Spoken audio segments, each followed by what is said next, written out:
من يهد الله فلا مضل له ومن يضلله فلا هادي له.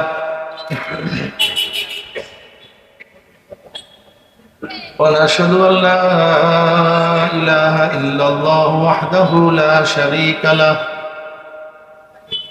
ونشهد أن محمدا عبده ورسوله. أما بعد، وأعوذ بالله من الشيطان الرجيم. بسم الله الرحمن الرحيم. يا أيها الذين آمنوا صلوا عليه وسلموا تسليما. اللهم هو الذي أرسل رسوله بالهدى ودين الحق ليظهره على الدين كله ولو كره المشركون. صدق الله مولانا العظيم وصدق رسول النبي الكريم. আল্লাহ পাকের বান্দা জনাব মুহাম্মদ রাসূলুল্লাহ সাল্লাল্লাহু আলাইহি ওয়াসাল্লামের উম্মতগণ, আল্লাহ পাক রব্বুল আলামিন আপনাকে আমাকে ফিতনা ফাসাদের জমানায় যখন তামাম দুনিয়ার থেকে ইসলাম মুসলমান দিকে মিটিয়ে দেওয়ার ষড়যন্ত্র চলতেছে, তামাম দুনিয়ার মধ্যে ইসলাম মুসলমান থাকবে কি থাকবে না প্রশ্নের সৃষ্টি হয়েছে। যে জমানায় মানুষ নেকের কাজ ছাড়তেছে, গুনার কাজ ধরতেছে, শুধু গুনার কাজ ধরেই না বরং গুনার কাজে প্রতিযোগিতা শুরু করছে কে কার আগে জাহান্নামে যাবে। সবাই বলে নাউযু বিল্লাহ। যে জমানায় মানুষ নেকের কাজে আশ্চর্য হয়, গুনার কাজে স্বাভাবিক থাকে, যে জমানায় শিরক বিদআতকে ইবাদত মনে করে, শিরক বিদআতকে ইবাদত মনে করে, কবর পূজা, ব্যক্তি পূজা শিরক বিদআত, কিন্তু মনে করে আমি ইবাদত করছি। যে জমানায় যা শিরক বিদআত না তাকে শিরক বিদআত মনে করে। যেরকম লা মুযহাবিরা মাযহাব মানে ইমাম মানাকে শিরক বিদআত মনে করে, অথচ এগুলি জরুরি, খুবই প্রয়োজন, কিন্তু কি বলে শিরক বিদআত। যেই জমানায় শিরক বিদআতকে ইবাদত মনে করে, আবার যা শিরক বিদআত না তাকে শিরক বিদআত মনে করে। যে জমানায় আংশিক দিন পালন করেও পরিপূর্ণ দিন পালন করার ঢেকুর তুলে পালন করে, আংশিক দিন দাবি করে আমার চেয়ে বড় দিনদার আর কেউ নেই, সবচেয়ে আমি বড় দিনদার। যে জমানায় মুসলমান ইসলামকে পছন্দ করে না, বরং নামধারী মুসলমান ইসলামের সবচেয়ে বড় দুশমন হয়ে গেছে, সেই মুহূর্তে আল্লাহ পাক রব্বুল আলামিন আপনাকে আমাকে কোরআন ও হাদিসের মাজলিস, আলেম ওলামা, মুমিন মুত্তাকিন, জাকিরিন শাকিরিনদের গুরুত্বপূর্ণ এক দামি মাজলিসে আসার বসার বলার শোনার তৌফিক আল্লাহ পাক দান করেছেন। শুকরিয়া তান সবাই বলে আলহামদুলিল্লাহ। গতকালকে বাংলাদেশের উপর থেকে যে বন্যা, যে বিপদ আবাদ আমাদের থেকে চলে গেছে, ভাবতেও পারিনি আজকে মাহফিল হবে, কিন্তু আল্লাহ পাকের ইচ্ছা, আল্লাহ পাক যে ইচ্ছা করেন তাই হয়। আমরা চিন্তা করছি মাহফিল হবে না, কিন্তু আল্লাহর এলেমে ছিল মাহফিল হবে। কাজে আমাদের চিন্তা সব বাদ, আল্লাহ যা ইচ্ছা করছেন তাই সম্ভব। কি কথা ঠিক না? কত লোক আসার নিয়াত করছিল কিন্তু আসতে পারে নাই। আবার এমনও কিছু লোক এখানে আছে যাদের কিছুক্ষণ আগেও ধারণা ছিল না আমি মাহফিলে যাব, কিন্তু আল্লাহ পাক তাদেরকে নিয়ে আসছেন। কি কথা ঠিক না? বসেন, দ্বিতীয়বার না, খবরদার খবরদার খবরদার, একেবারে চুপচাপ বয়ান শোনা চাই, বারবার মরার দরকার নেই, ঠিক আছে না? দ্বিতীয়বার উঠবেন না, খবরদার।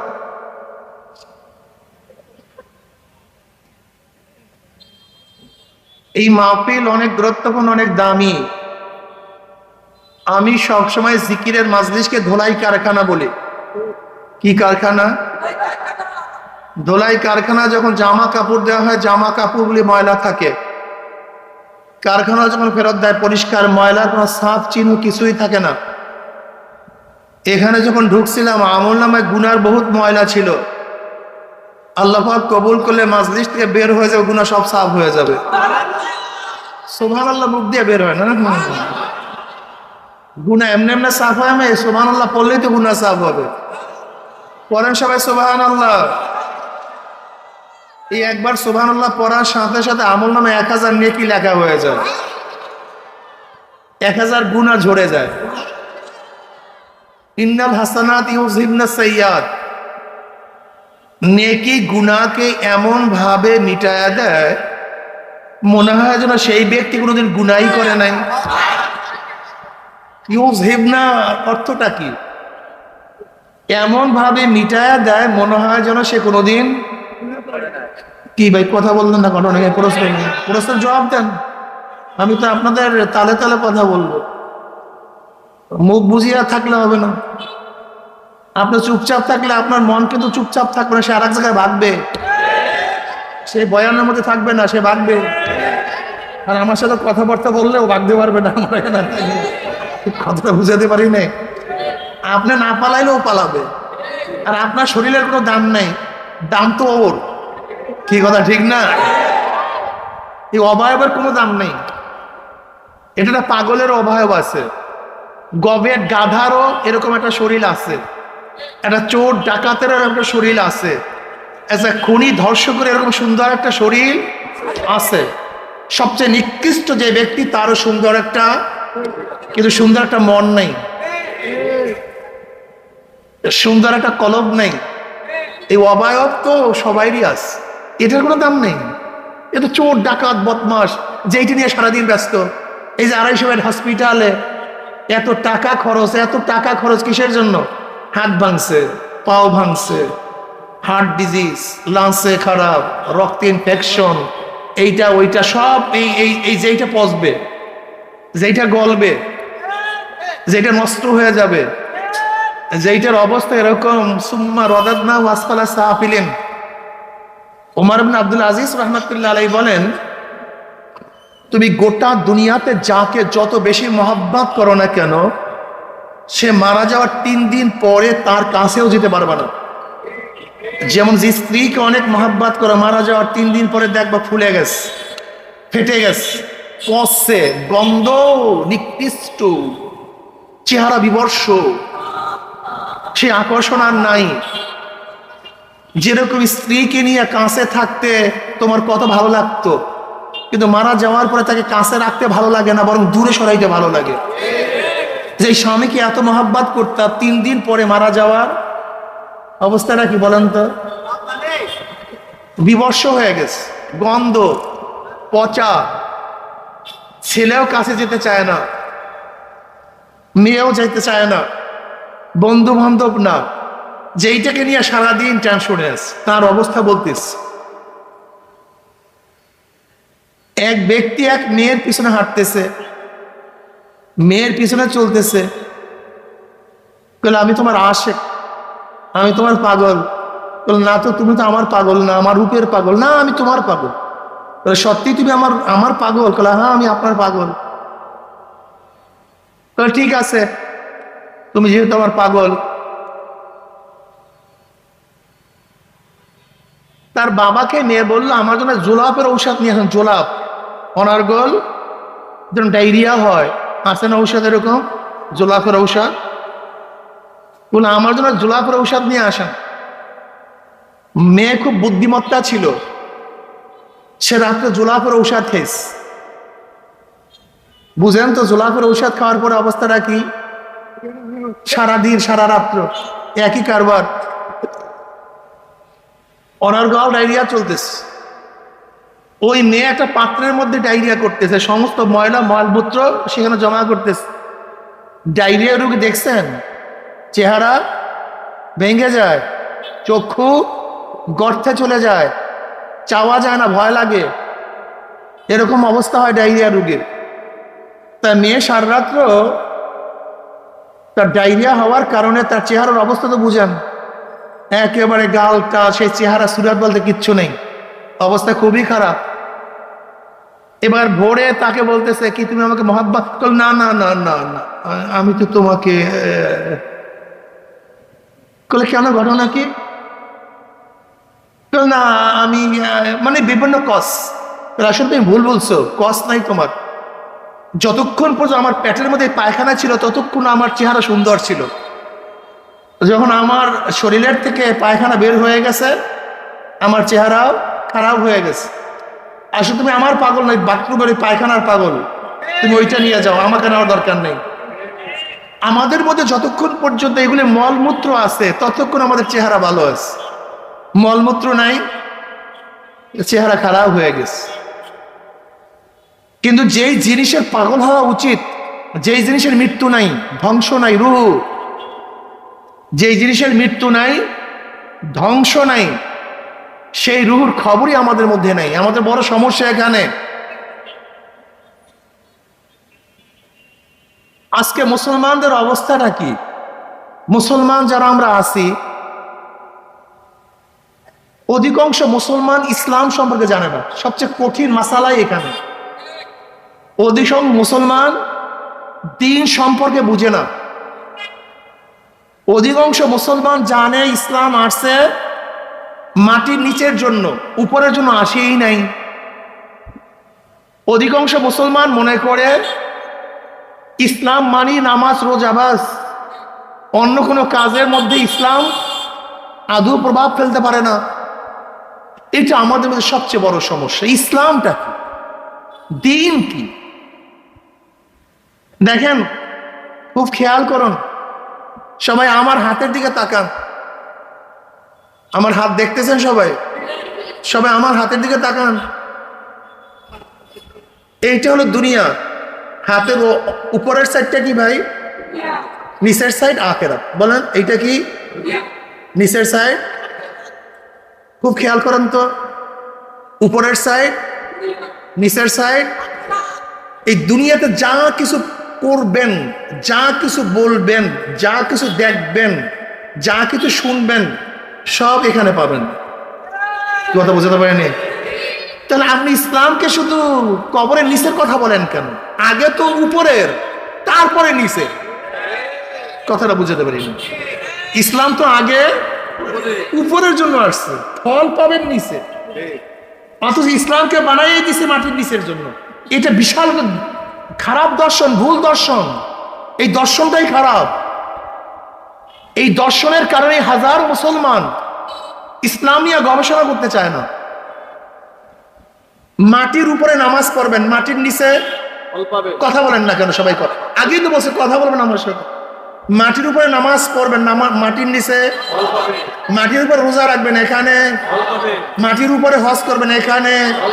মাটির উপরে বিপর্দা চলবেন, এখানে। ফল পাবেন না গুতা খাবেন? গুতা খাবেন কোন? মাটির উপরে জেনা করবেন, এখানে। এখানে মদ পান করবেন, এখানে। এখানে সুদ খাবেন, এখানে। এখানে ঘুষ খাবেন, এখানে।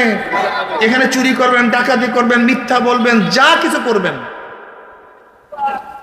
সেইটাই তো এখানে পাবেন। তো ইসলাম তো প্রথম মাটির উপরে, তারপরে মাটির নিচে। এজন্য আল্লাহ কি বলছে? রব্বানা আতিনা ফিদ দুনিয়া হাসানাতাও ওয়া ফিল আখিরাতি হাসানাতাও ওয়া কিনা আযাবান্নার। আল্লাহ দুনিয়াতে আমাকে হাসান দান কর। প্রথম কি? রব্বানা, হে আমার পূর্ব, আতিনা, আমাকে দাও, ফিদ দুনিয়া, দুনিয়ার মধ্যে, হাসান, ওয়া ফিল আখিরাতি হাসান, তুমি দুনিয়াতেও হাসান দান করো, আখিরাতেও। হুবহু একই শব্দ। দুনিয়ার ব্যাপারে কি শব্দ আসছে? কি ঘুমায় টুমায় নাকি মানুষগুলি? বুঝলাম না। কথা বলেন না কেন? আপনার ঘটনা কি? মুখ খুলেন না কেন? ক্লাস চলতেছে, দর্শ চলতেছে, জবাব দেন। দুনিয়ার ব্যাপারে কি চাইছিলাম? আখিরাতের ব্যাপারে একই শব্দ। রব্বানা আতিনা ফিদ দুনিয়া হাসানাতাও ওয়া ফিল আখিরাতি হাসানাতাও ওয়া কিনা আযাবান্নার। আখিরাতের হাসান সম্পর্কে আমরা সবাই জানি। জান্নাত সম্পর্কে সবাই জানে, জান্নাত কি? বিশাল এক ভূমি, দুনিয়ার চেয়ে 10 গুণ বড়, নিষ্কুম আম্বারের দ্বারা তৈয়ার, বিল্ডিং হাজার হাজার তালা বিশিষ্ট, এক একটি ইট হবে রূপার, এক একটি হবে স্বর্ণের, জাওয়াহিরের দ্বারা গাঁথনি, যেখানে ঝর্ণা হবে, সুন্দর সুন্দর গাছ হবে, গাছের মধ্যে ফল থাকবে, কুতুফুহা দানিয়া কুলু ওয়াশরাবু হানিয়াম বিমা আসলাফতুম ফিল আইয়ামিল খালিয়া। এই জান্নাত যেখানে রাগ নাই, ক্ষোভ নাই, গীবাত নাই, শিকায়াত নাই, চুরি নাই, ডাকাতি নাই, ধর্ষণ নাই, তোহমাত নাই, জ্বালা যন্ত্রণা নাই। এইটা না আখিরাতের হাসান? কি মনে আছে তো? একই হাসান তো আপনি দুনিয়াতেও চেয়েছিলেন, কিন্তু দুনিয়ার অবস্থা তো খারাপ কেন? যেখানে থাকবে নিরাপত্তা, আল্লাহর তরফ থেকে শান্তি, সালামুন কাওলাম মির রাব্বির রহিম, শুধু শান্তি আর একই হাসান তো দুনিয়াতেও চেয়েছিলেন, তাই ঘরের মধ্যে এরকম গ্যাঞ্জাম কেন? রাস্তায় নিরাপদ নাই কেন? ব্যবসার অবস্থা খারাপ কেন? প্যাডের মধ্যে ক্ষুধা কেন? শরীরের মধ্যে বস্ত্র নাই কেন? কোর্টের মধ্যে ন্যায় বিচার নাই কেন? স্ত্রী আপনার কথা শোনে না কেন? ছেলে আপনার কথা শুনে বদমাশ হচ্ছে কেন? আপনার মেয়ে আপনার অবাধ্য হয়ে বের হয়েছে কেন? আপনি খুন হন কেন? অথচ একই হাসান চেয়েছিলেন, রোডের মধ্যে নিরাপত্তা নাই কেন? এর কারণটা আপনি ইসলাম তো বুঝেন না, সমস্যাতে। আমি তো আগেই বলছি, অধিকাংশ মানুষ ইসলাম জানে না, ইসলাম বুঝে না। মূল সমস্যা এখানে। রব্বানা আতিনা ফিদ দুনিয়া হাসান, হাসান আতিনা ফিদ দুনিয়া কিসের মধ্যে?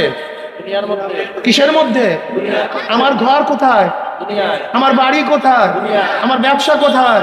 আমার বাণিজ্য কোথায়? আমার ছেলে কোথায়? আমার মেয়ে কোথায়? আমার রাস্তা কোথায়? তার মানে রব্বানা আতিনা ফিদ দুনিয়া হাসান, মাওলা হে আমার ছেলেটাকে হাসান বানায়া দাও, ওজন আমার অবাধ্য না হয়। রব্বানা আতিনা ফিদ দুনিয়া হাসান মানে আমার মেয়েটাকে হাসান বানায়া দাও, ওর দ্বারা যেন বদনাম না হয়।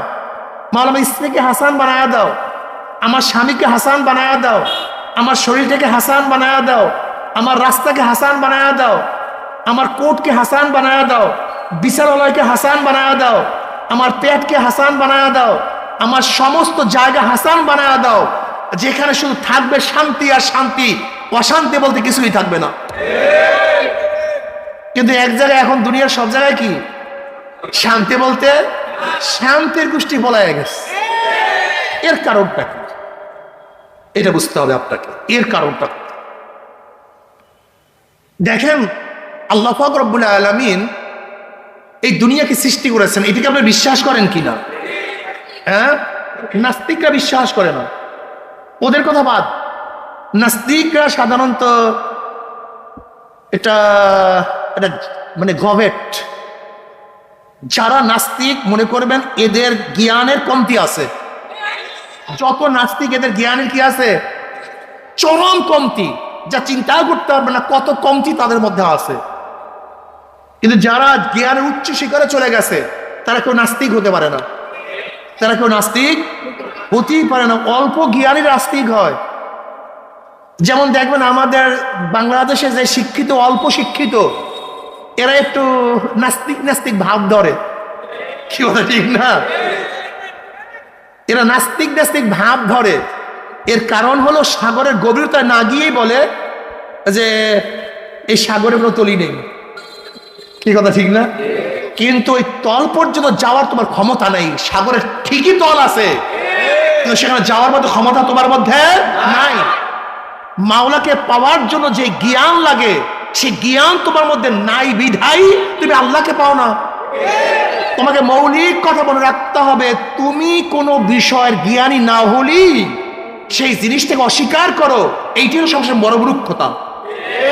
এইটাই হলো সবচেয়ে বড় মূর্খতা। কথাটা বোঝাতে পারি নাই। যেরকম ধরে নেন, আমি যদি একটা বাচ্চার হাতে 1000 টাকার নোট দেই, ছোট বাচ্চা, সে 1000 টাকার নোটটাকে হেফাজত করবে নাকি? 1000 টাকার নোটের কোনো দাম নাই, কেউ চিল্লা কেন? কেন নাই? হ্যাঁ, ওর জ্ঞান না থাকার কারণে 1000 টাকার নোটের দাম কমছে তা না। 1000 টাকার নোট 1000 টাকার নোটের জায়গায় আছে, কিন্তু ও মূর্খ, ও জাহেল, ও জ্ঞানী না, বিধায় ওই 1000 টাকার নোটকে মূল্যায়ন করতে পারে না। কাজে ও মূল্যায়ন না করলে 1000 টাকার নোটের দাম নাই, ব্যাপারটা এরকম না। আরো সহজে বুঝেন, যদি আপনাদের এখানে যারা মাজলিসের মধ্যে আছেন, আমি যদি আপনাদেরকে সবুজ ইয়াকুত পাথর নিয়ে আসি, কি পাথর ভাই?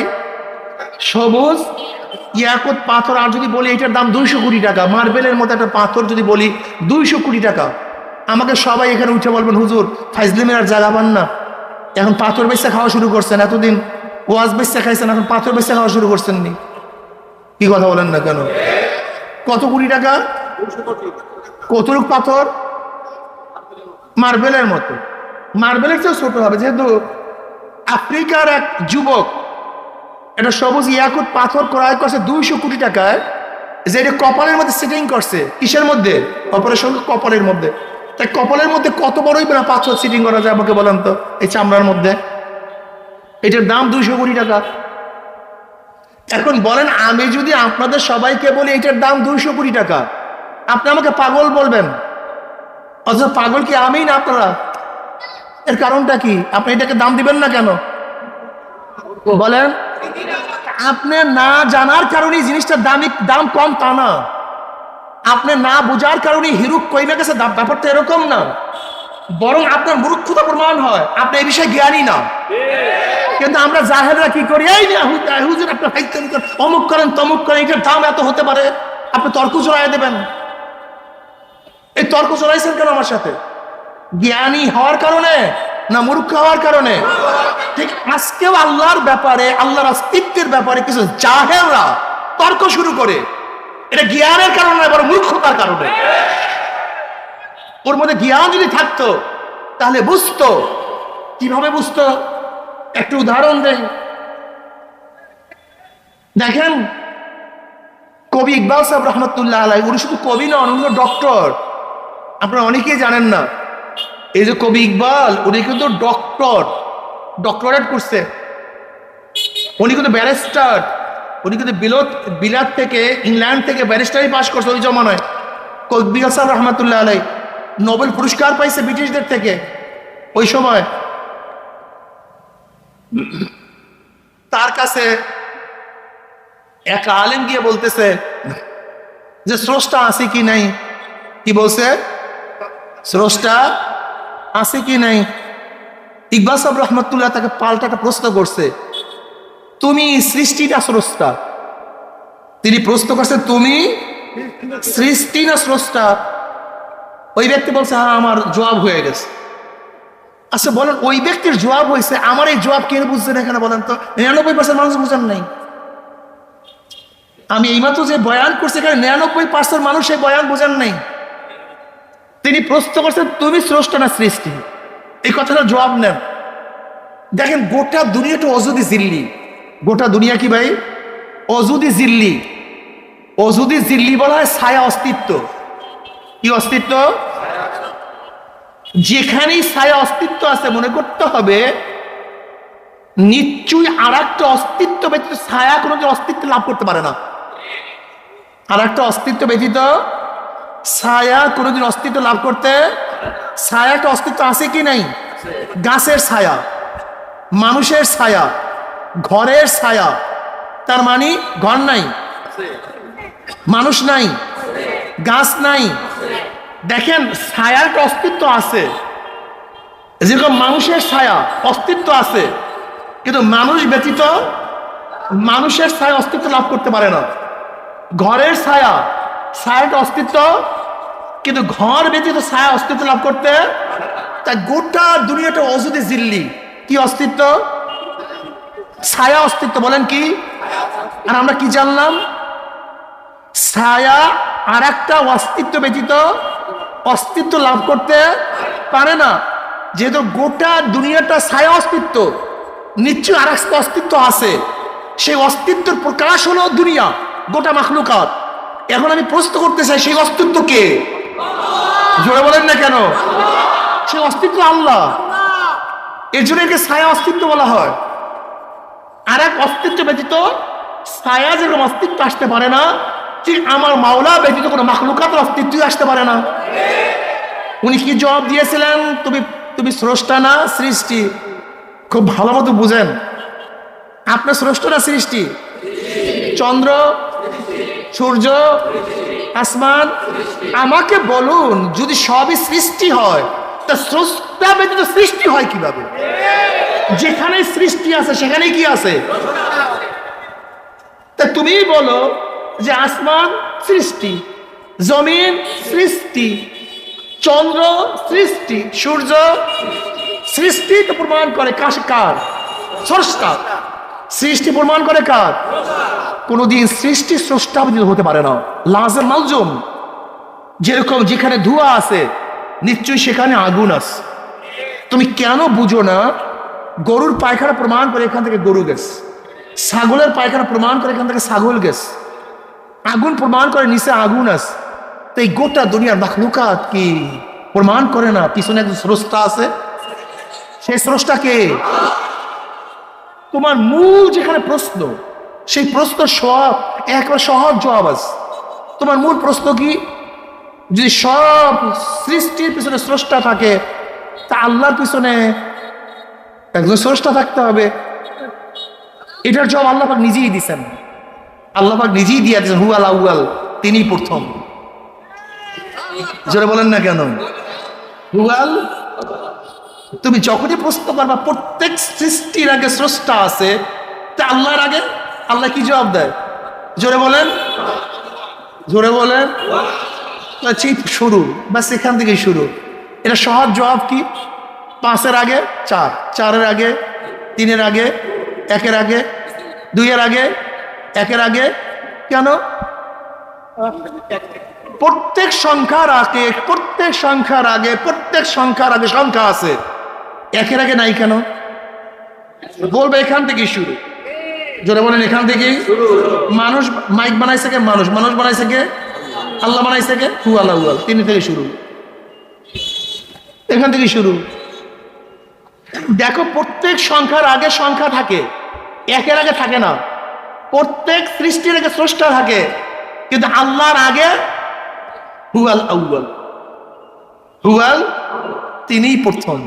হুয়াল আখির, তিনি শেষ। হুয়াল যাহির, তিনি প্রকাশ্য। হুয়াল বাতিন, তিনি গোপন। হুয়াল্লাযী, হুয়াল্লাযী, কোন সত্তা? হুয়াল ওয়াজিবুল ওজুদ আল মুস্তাজমিল জামি সিফাতুল কামালিয়্যা, ওই সত্তা যিনি সমস্ত পরিপূর্ণ গুণের সমন্বয় অস্তিত্বের মধ্যে আছেন, তাকেই বলা হয় আল্লাহ। হুয়াল ওয়াজিবুল ওজুদ, যার অস্তিত্বটা সব সময়ের জন্য, কোনো অবস্থাতেই, কোনো কালে, কোনো সময়ের জন্য আল্লাহ পাকের অস্তিত্ব বিলীন ছিল না। কথাটা বুঝাতে পারিনি? তার অস্তিত্ব সবসময় ছিল। যেমন আমরা এখন আছি, এক সময় ছিলাম না, এখন আছি, এক সময় থাকবো না। আল্লাহ আগেও ছিলেন, এখনো আছেন, ভবিষ্যতেও।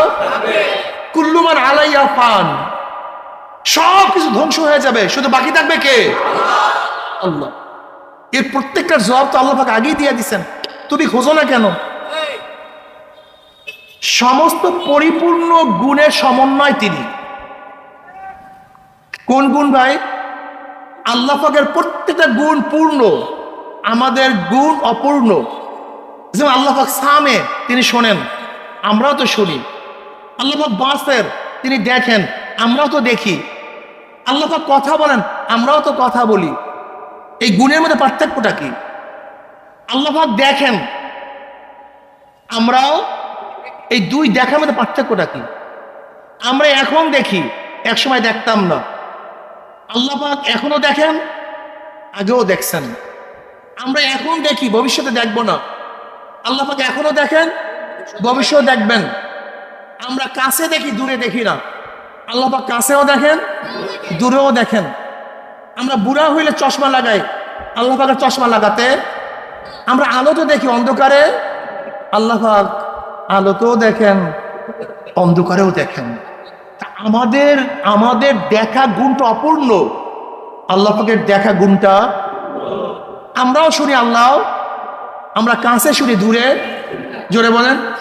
আল্লাহ পাক কাছেও শোনেন, দূরেও শোনেন।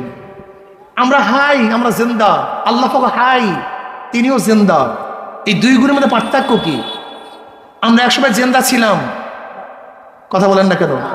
এখন জিন্দা, আর এক সময় আল্লাহ আগের থেকেও, এখনো, ভবিষ্যতেও। আল্লাহ পাকের গুণটা পূর্ণ, আমাদের গুণটা। হুয়াল্লাযী আরসালা রাসূলাহু বিল হুদা, হুয়াল্লাযী, কোন সত্তা? হুয়াল ওয়াজিবুল ওজুদ আল মুস্তাজবিল জামি সিফাতিল কামালিয়্যা, ওই সত্তা যিনি পূর্ণ গুণ নিয়ে সবসময় অস্তিত্বের মধ্যে আছেন, সেই সত্তা প্রেরণ করছেন। হুয়াল্লাযী আরসালা রাসূলাহু বিল হুদা, তিনি একজন রসুল প্রেরণ করছেন। কি রসুল? জোরে বলেন। হুয়াল্লাযী আরসালা রাসূলাহু বিল হুদা, তিনি একজন প্রতিনিধি, একজন রসুল প্রেরণ করছেন। রসুল এবং নবীর মধ্যে পার্থক্যটা কি? কেউ বলেন কোনো পার্থক্য নাই, উভয় ইসলামী উম্মাতের জন্য আসছে। তাদের উপর কোরআন ইশকাল তুলছে যে তোমরা যে বলছো পার্থক্য নাই, কিন্তু কোরআন তো পার্থক্য বলছে।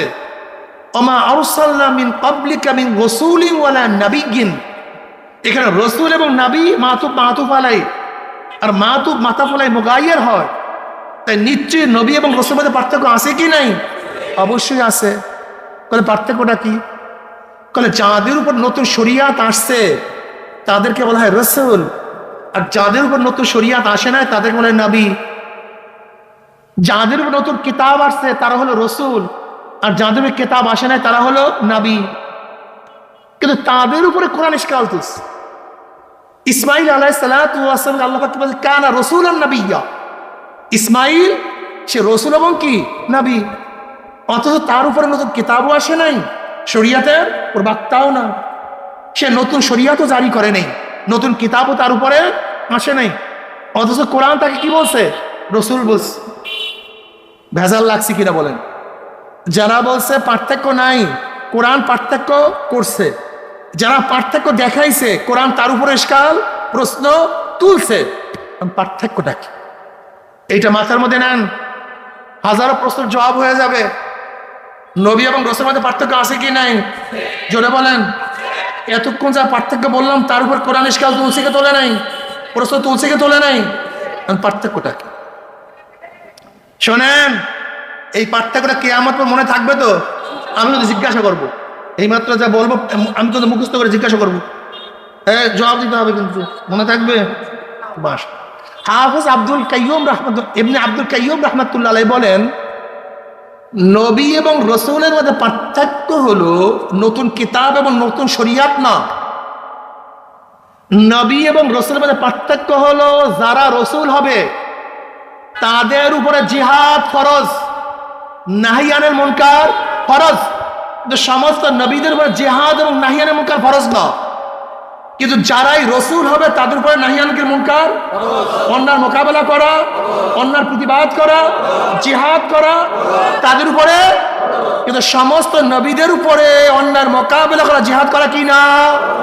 এই যে মূল পার্থক্য। হুয়াল্লাযী আরসালা রাসূলাহু, যিনি প্রেরণ করছেন রসুল, জনাব মুহাম্মদ রাসূলুল্লাহ সাল্লাল্লাহু আলাইহি ওয়াসাল্লাম শুধু একজন নবী না রসুলও? শুধু নবী না, রসুল। তা আমার নবীকে শুধু নবী হিসেবে প্রেরণ করেন নাই, রসুল হিসাবে। আমরা তার উম্মত, আমরা তার রসুলের উম্মতদেরকে শুধু নবীওয়ালা কাজ করলে চলবে না। কথা বলেন না কেন? শুধু নবীওয়ালা কাজ করলে চলবে না, রসুলওয়ালাও না। শুধু নবীওয়ালা কিওয়ালা? রসুলওয়ালা। আর রসুলওয়ালা কাজ করলে, কথা বলেন না কেন? যদি সব নবীওয়ালা কাজ করেন, শুধু নবীওয়ালা, শুধু নবীওয়ালা না, শুধু কিওয়ালা? জোরে বলেন। হুয়াল্লাযী আরসালা রাসূলাহু বিল হুদা ওয়া দীনিল হক, দ্বীন হক নিয়ে আল্লাহ পাক তাকে প্রেরণ করেছেন। দ্বীন কি জিনিস? দিন কাকে বলা হয়? দিনে হক দিয়ে প্রেরণ করছে, তার কাজটাকে লিউযহিরাহু আলা দীনি কুল্লি, তার দিন সমস্ত দিনের উপরে বিজয় অর্জন করবে। তার দিন সমস্ত দিনের উপরে বিজয় লাভ করবে। তার মানে দিন এমন একটা শব্দ, দিন বর হক, দিন বর বাতিল। হক এবং বাতিল উভয় দিনকে দিন বলা হয়। যেরকম লাকুম দীনুকুম ওয়ালিয়া দিন, লাকুম দীনুকুম ওয়ালিয়া দিন, তোমাদের দিন তোমাদের কাছে আমাদের দিন। এখন বলেন তো, খ্রিস্টানদের দিনকেও দিন বলা হয়েছে কি হয় নাই? বলেন না কেন? ইহুদির দিনকে, হিন্দুদের, বৌদ্ধদের, সমস্ত ধর্মকে দিন বলা হয়েছে। লিউযহিরাহু আলা দীনি কুল্লি। জনাব মুহাম্মদ রাসূলুল্লাহ সাল্লাল্লাহু আলাইহি ওয়াসাল্লামকে কেন প্রেরণ করেছেন? দিন জিনিসটা আদর্শ, দিন মানে এটা কানুন, দিন মানে নিয়ম, দিন মানে পদ্ধতি, দিন মানে আইন, দিন মানে ব্যবস্থা, দিন মানে দর্শন, দিন মানে মতবাদ। গোটা দুনিয়ার মধ্যে যত মতবাদ, যত আদর্শ, যা কিছু আছে, সমস্ত আদর্শ মতবাদের উপরে সব জাকাতে নবী আলাইহিস সালাতু ওয়াস সালামের দ্বীনকে বিজয় করার জন্য জনাব মুহাম্মদ রাসূলুল্লাহ সাল্লাল্লাহু আলাইহি ওয়াসাল্লাম আল্লাহ পাক দুনিয়াতে প্রেরণ করেছেন। লিউযহিরাহু আলা দীনি কুল্লি। কোন মতবাদ আল্লাহ নবীর মতবাদের উপর প্রাধান্য পাবে না। কিন্তু আমি প্রশ্ন করতে চাই, আল্লাহ পাক গোটা দুনিয়ার মতবাদের উপরে আমার নবীর মতবাদ এবং আদর্শকে বিজয় করার জন্য প্রেরণ করেছেন, কিন্তু তুমি মুসলমান হয়ে সোশ্যালিজম মানো কিভাবে? ক্যাপিটালিজম মানো কিভাবে? কমিউনিজম মানো কিভাবে? সেকুলারিজম মানো কিভাবে? ডেমোক্রেসি মানো কিভাবে? আমাকে বলো, আমাকে বলো। আমি আগেই বলছি তুমি দিন বুঝো নাই, তুমি ইসলাম বুঝো নাই। সমস্যা এখানে তুমি ইসলাম বুঝো নাই। তোমাকে ইসলাম বুঝতে হবে, দিন বুঝতে হবে। তুমি রসুল চেনো না, দিন বুঝো না, সমস্যা এখানে। তা আবার কেমন? ছোট্ট উদাহরণ দিয়ে বুঝতে পারবেন। যেমন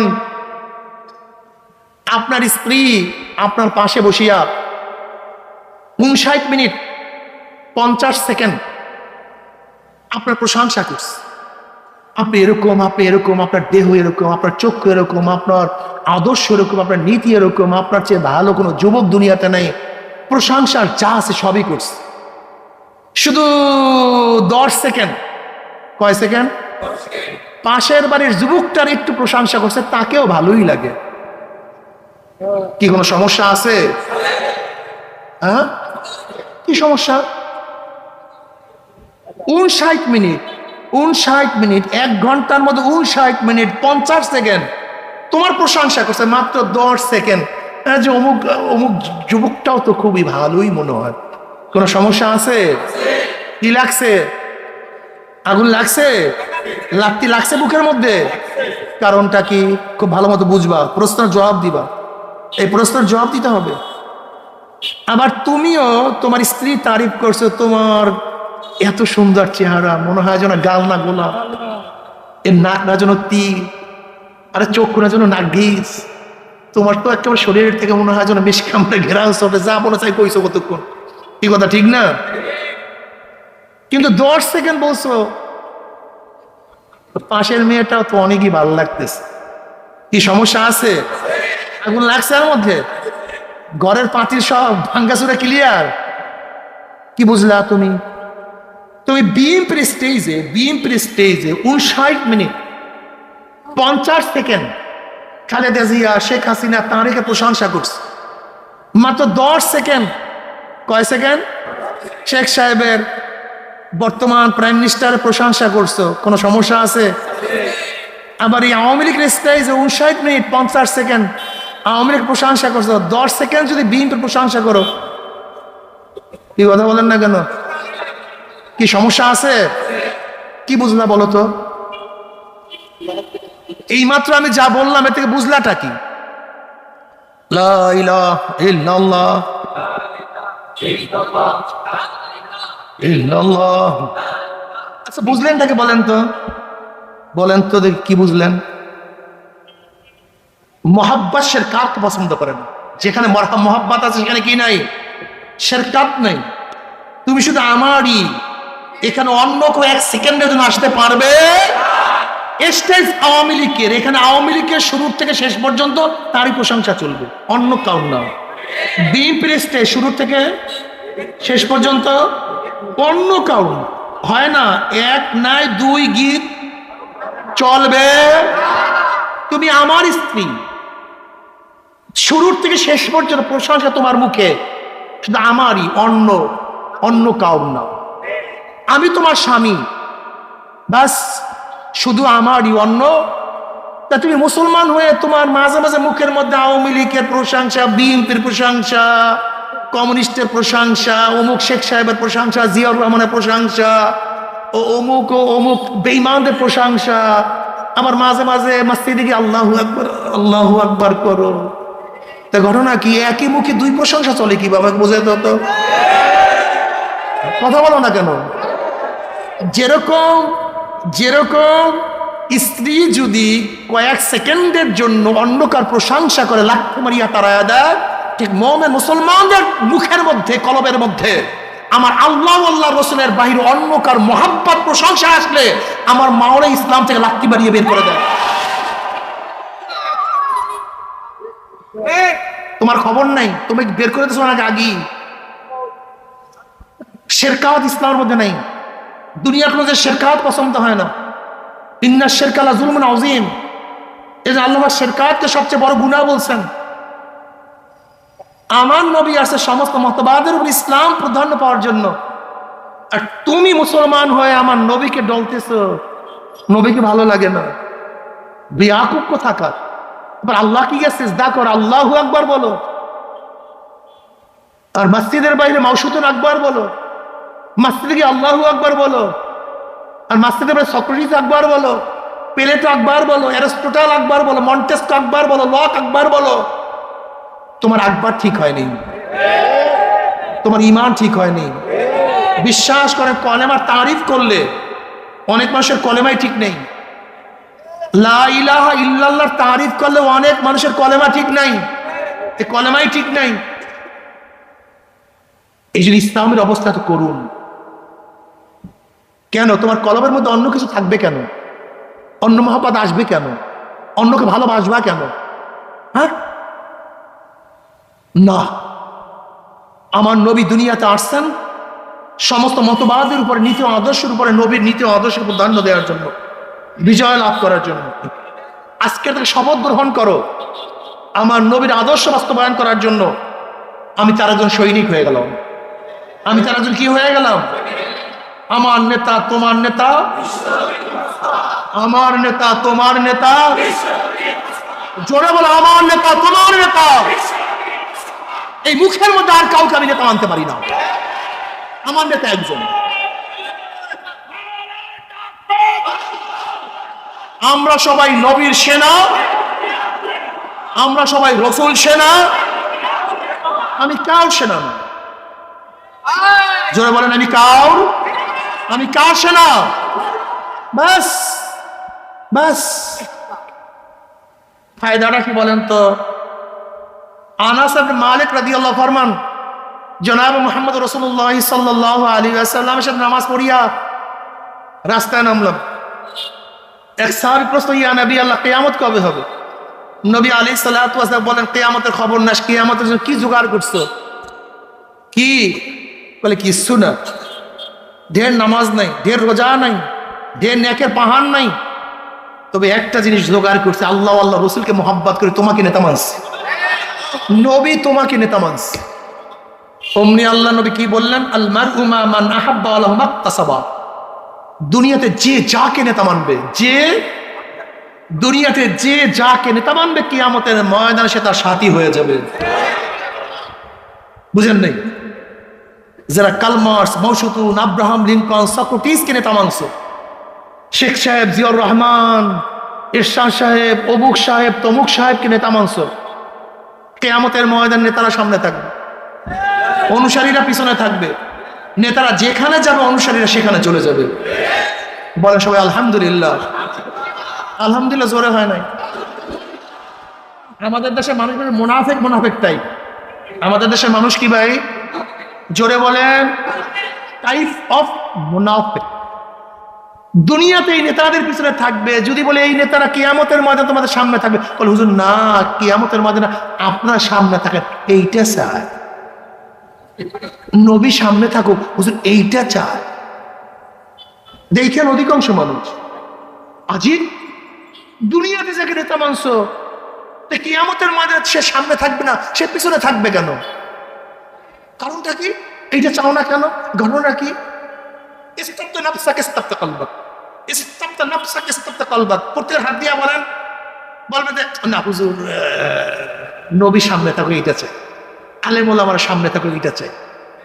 জীবনভর চিল্লেছো যাদের পিছনে, আর কিয়ামতের ময়দানে আলেম ওলামার সামনে থাকবে না? বিয়াকুব টিয়াকুব নাকি মানুষগুলি? টাইপ অফ মুনাফিক কেন? বরং দৃঢ়তার সাথে বলো, দুনিয়াতে যাদেরকে নেতা মানছি, কিয়ামতের ময়দানে তারাই সামনে থাকবে, আমরা তাদের পিছনে থাকবো। আমরা ইনশাআল্লাহ নিয়াত করছি, দুনিয়াতে যাদেরকে নেতা মানছি, কিয়ামতের ময়দানে তারা সামনে থাকবে, আমরা তাদের পিছনে থাকবো ইনশাআল্লাহ। সোজা হিসাব। এর জন্য তো ছাড়ি না, পারি না তা না, কিন্তু টুপি ছাড়তে পারি না তা না, পারি কিন্তু দাড়ি কাটতে পারি না তা না, পারি কিন্তু কাটি না। আমরা কেউ দাড়ি কাটতে পারি না নাকি? জোরে বলেন। দাড়ি কাটতে পারি না তা না, কাটতে পারি কিন্তু লম্বা জামা ছাড়তে পারি না তা না, প্যান্ট শার্ট পরতে পারি না তা না, পারি কিন্তু বুঝতে পারি। আওয়ামী লীগ বিএনপি জাতীয় পার্টি জাসদ বাসদ করতে পারি না তা না, তোমাদের সে অনেক বেশি করতে পারি, করতে পারি না তা না, কিন্তু কিন্তু সুদ ঘুষ আমরা খাইতে পারি না তা না, খাইতে পারি কিন্তু খাই না। দুনিয়ার তারে চলতে পারি না তা না, কিন্তু আমরা কেউ চলি না। আল্লাহ পাক আল কালামে পাকের মধ্যে ফরমান, ইয়াউমান নাদু কুল্লা উনাসিন বিইমামিহিম, ডাকা হবে কিয়ামতের ময়দানে প্রত্যেকটা মানুষকে তার নেতার সাথে। ইয়াউমা নাদু, ইয়াউমাল কিয়ামা নাদু, ডাকা হবে কিয়ামতের ময়দানে প্রত্যেক উনাস, নাসের বহু বচন উনাস, ইমাম শব্দ অর্থ নেতা। ইয়াউমা নাদু কুল্লা উনাসিন বিইমামিহিম, ডাকা হবে কিয়ামতের ময়দানে প্রত্যেকটা মানুষকে তার নেতার সাথে।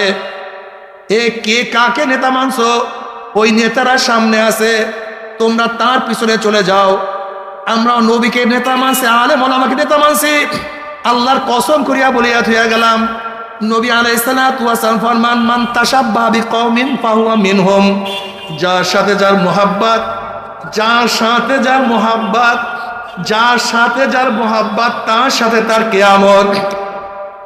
নবী আলাইহিস সালাতু ওয়াস সালাম কিয়ামতের ময়দানে আমাদের সামনে থাকবে, ওলামায়ে কেরাম আমাদের সামনে থাকবে। তুমি কি জানো বুখারীর মধ্যে রওয়ায়াত আছে, নবী আলাইহিস সালাতু ওয়াস সালাম বলেন, হে আমার উম্মতরা, কিয়ামতের ময়দানে তিন জায়গা আমাকে খোঁজ করিও। হাউজের কিনারায় খোঁজ করিও, মিজানের কাছে আমাকে খোঁজ করিও, পুলসিরাতের কিনারে আমাকে খোঁজ করিও। জনাবে মুহাম্মদ রাসূলুল্লাহ সাল্লাল্লাহু আলাইহি ওয়াসাল্লাম হাউজে কাউসারের কিনারায় যাবে, ডাকিয়া ডাকিয়া বলবে, হে আমার উম্মতরা, আয়, আমি তোদেরকে এক পেয়ালা হাউজে কাউসারের পানি পান করাইয়া দেব। মান শারিবা লাম ইয়াজবা আবাদা, যেই ব্যক্তি এক পেয়ালা হাউজে কাউসারের পানি পান করবে, 50,000 বছর বাদে আর কোনোদিন পানির পিপাসা লাগবে না। আল্লাহ তুমি কবুল করিয়া নাও। সমস্ত উম্মত দৌড় দিবে, গেটের মধ্যে একদল উম্মতদেরকে ফেরেশতারা আটকায়া ফেলাইবে। নবী আলাইহিস সালাতু ওয়াস সালাম বলবেন, হে ফেরেশতারা, আমার উম্মতকে ছাড়িয়া দাও, আমি ওদেরকে এক পেয়ালা হাউজে কাউসারের পানি পান করাইয়া দেব, 50,000 বছরের মধ্যে আর কোনোদিন পানি পিপাসা লাগবে না।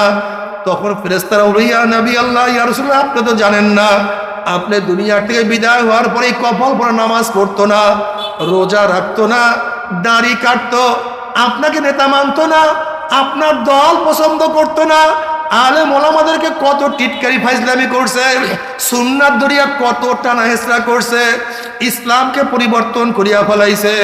এই কথা শোনার সাথে সাথে নবী আলাইহিস সালাতু ওয়াস সালামের কলিজা মুবারকে দাগ লাগিয়া যাবে। আল্লাহর হাবিব বলেন, সৌকান সোকান সোকান, দূর হ দূর হ দূর হ, ওরা আমার উম্মত না, আল্লাহ তুমি মাফ করিয়া দাও। নবী আলাইহিস সালাতু ওয়াস সালাম মিজানের কিনারায় থাকবে, তার উম্মতকে ওজন দেয়া শুরু করবে। যখনই কোনো নেক বাদ দেয়া শুরু করবে, অমনি নবী আলাইহিস সালাতু ওয়াস সালাম বলে, মাওলা হে, এই যুবক, ওর বাবা নামাজ পড়তো না, কিন্তু যুবক তো নামাজ ছাড়তো না। ওর দাদা দাড়ি কাটতো, কিন্তু নাতি হইয়া দাড়ি রাখছে। এই মেয়ে তো বোরখা পড়ছে, মা বোরখা পড়তো না। ওর নানি দাদিও তো বোরখা পড়তো না, পর্দা করতো না, কিন্তু নাতি হইয়া বেপর্দা চলতো না। মাওলা এত গরিব হইয়াও এক লোকমা হারাম পেটের মধ্যে ঢুকায় নাই। এরপরও হাজারো চেষ্টা করার পরে দুই একটা গুনাহ তো আমল নামায় রয়েই গেছে। আপনি মাফ করিয়া দেন, এই গুনাহটাকে ওজন করিয়েন না।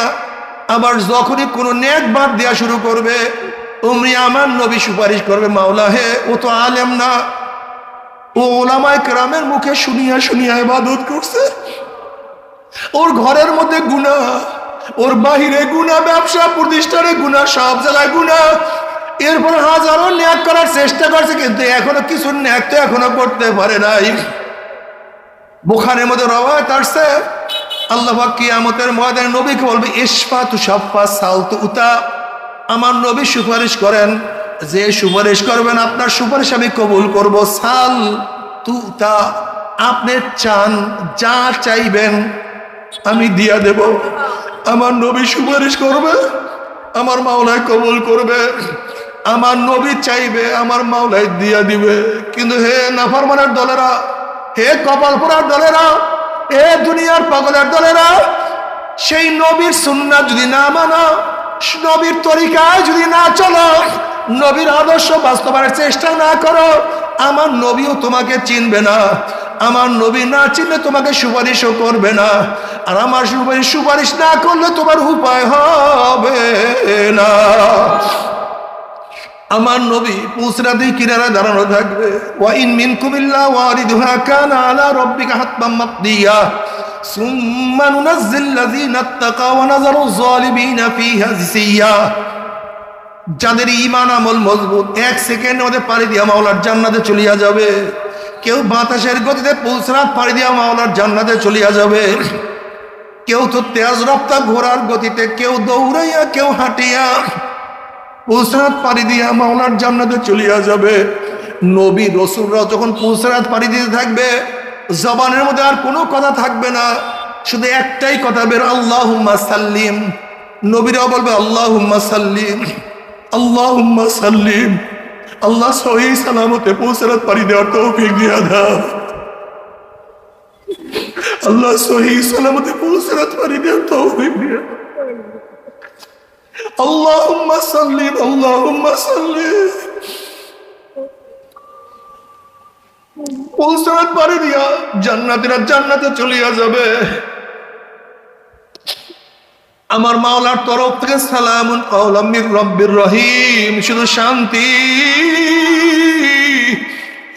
শান্তি আর শান্তি। অশান্তি কি জিনিস আর কোনদিন পাবে না আল্লাহ। কিন্তু আমার যুবক বাবারা, আমার পর্দালয় মা বোনের, দুনিয়া কয়দিনের দুনিয়ার জন্য মাতাল হয়ে গেছো, কয়দিনের দুনিয়ার জন্য আমার নবীকে ভুলিয়ে গেছো। কি ক্ষমতার জন্য আমার নবীকে পছন্দ করো না? তুমি কি দেখো না মুমিন মাওলাকে পাওয়ার জন্য কত ক্ষমতা ত্যাগ করছে? তুমি কি দেখো না মুমিন মাওলাকে পাওয়ার জন্য স্ত্রী ত্যাগ করছে, স্বামী ত্যাগ করছে? তুমি কি দেখো না ইসলাম ঈমানের জন্য কত মানুষ ঘর ত্যাগ করছে? তুমি কি দেখো না মাওলাকে পাওয়ার জন্য কত মানুষ বাড়ি ত্যাগ করছে? তুমি কি দেখো না মাওলাকে পাওয়ার জন্য কত মানুষ তার জীবন উৎসর্গ করছে? তুমি কি দেখো না মাওলাকে পাওয়ার জন্য কত মানুষ হুলের মধ্যে চড়ছে?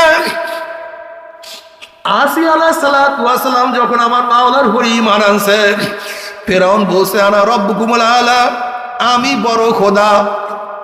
এখন ফিরআউনের জনগণ বলতেছে, ফিরআউন তোমার স্ত্রী তো তোমাকে খোদা মানে না, আমরা কেন খোদা মানবো?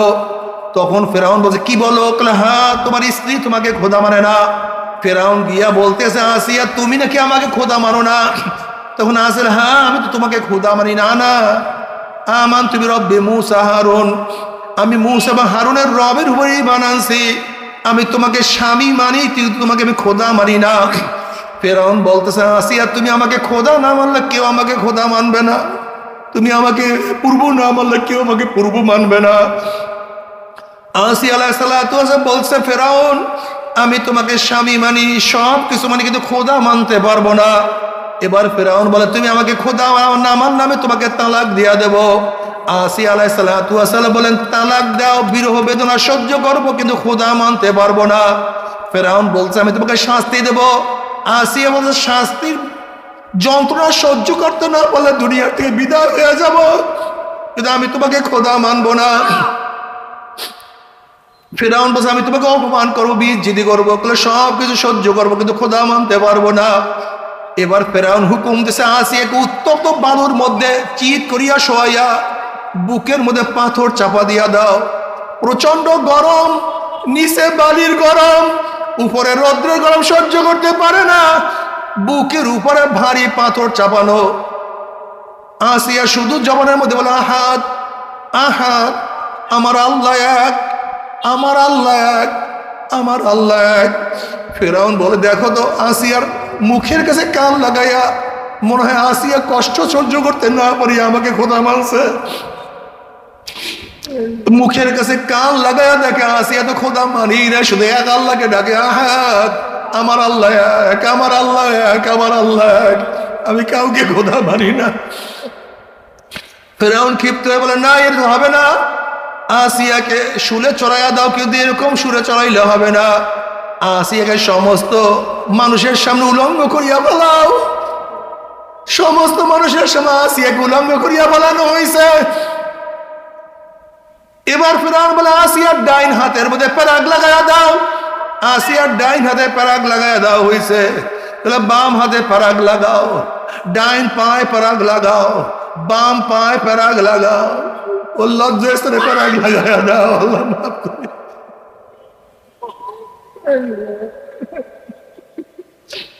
মূসা আলাইহিস সালাতু ওয়াস সালাম পাশের দিকে যান। আসিয়া আলাইহিস সালাতু ওয়াস সালাম বলছে, আল্লাহ রে মূসা, মাওলাকে পাওয়ার জন্য আরামের বিছানার পরিবর্তে উত্তপ্ত বালুকে বিছানা হিসেবে গ্রহণ করলাম, কম্বল ল্যাপের পরিবর্তে ভারী পাথরকে বুকের মধ্যে গ্রহণ করলাম, সম্মান ইজ্জতের পরিবর্তে সমস্ত মানুষের সামনে আমাকে উলঙ্গ করিয়া ফেলানো হয়েছে, আরাম আয়েশের পরিবর্তে চারো হাত পার মধ্যে প্যারাক গ্রহণ করলাম। আল্লাহ নবী মূসা, আমার মাওলা আমার বেজান না খুশি, আমার মাওলা আমাকে দেখে কি দেখে না। মূসা আলাইহিস সালাতু ওয়াস সালাম, আসিয়ার গোটা আসমানের দরজা তোমার জন্য খোলা হয়ে গেছে, গোটা জান্নাতের দরজা তোমাকে ডাকা শুরু করছে, সমস্ত ফেরেশতার অপেক্ষায় আছে, আমার মাওলা তোমার দিকে তাকায় আছে। এই মুহূর্তে তুমি যেই দোয়া করবে আমার মাওলা সেই দোয়া কবুল করবে। তখন আসিয়া আলাইহিস সালাতু আল্লাহর কাছে দোয়া করে, রব্বি ইবনি ইনদাকা বাইতাম মিনাল জান্নাহ ওয়া নাজ্জিনি মিন ফিরআউনা ওয়া আমালিহি ওয়া নাজ্জিনি মিনাল কওমিজ জালিমিন। মাওলা হে, জান্নাতের মধ্যে তোমার নিকটে একটা ঘর বানায়া দাও, যেই ঘরটা তোমার নিকটে হবে, জান্নাতে গিয়ে তোমাকে না পাইলে, তোমাকে না দেখলে আমি সহ্য করতে পারবো না। জান্নাত শুধু চাই না, তোমার নিকটে একটা ঘর চাই, যে ঘর থেকে তোমার দিদার অর্জন করতে পারি।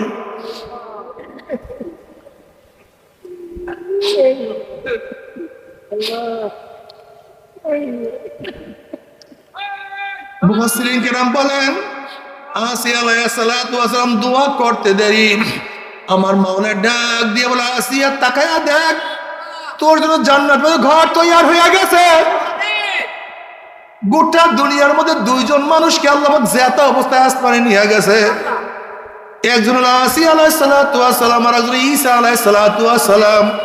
ও আমার পর্দার মা বোনেরা, ও আমার যুবক বাবারা, ও আমার মুরব্বী বাবারা, যদি আসিয়া আলাইহিস সালাতু ওয়াস সালাম মাওলাকে পাওয়ার জন্য, মাওলাকে পাওয়ার জন্য, আসিয়া আলাইহিস সালাতু ওয়াস সালাম মাওলাকে পাওয়ার জন্য বাদশাহী ছাড়তে পারে, দামি খাট ছাড়তে পারে, আরামায় সব কিছু ত্যাগ করতে পারে, এত কষ্ট সহ্য করতে পারে, তুমি সেই মাওলাকে পাওয়ার জন্য কি করছো? হিসাব নিকাশ না মিলাইয়া কেউ মাওলার কবরে যাইও না। আসলে মাওলাকে পাওয়ার জন্য কি ত্যাগ করলাম। আমার নবী মাওলাকে পাওয়ার জন্য কত রক্ত ঝরাইছেন। আমার নবী মাওলাকে পাওয়ার জন্য দান শহীদ করছে। আমার নবী মাওলাকে পাওয়ার জন্য শিয়াবে আবু তলেবের মধ্যে 3 বছর অবরুদ্ধ অবস্থায় ছিলেন।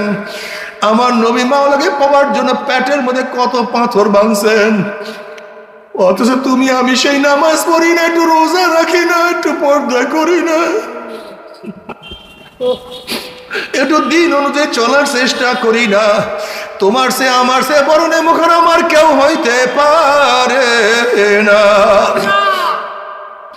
যদি মাওলাকে না নিয়া কিয়ামতের ময়দান উঠো, আমার মাওলা এমন জাহান্নাম নাফরমানদের তৈয়ার করে রাখছে, যখন নাফরমান বদমাশ বেঈমানদেরকে ধাক্কা মারিয়া জাহান্নামে ফেলাইয়া দেওয়া হবে।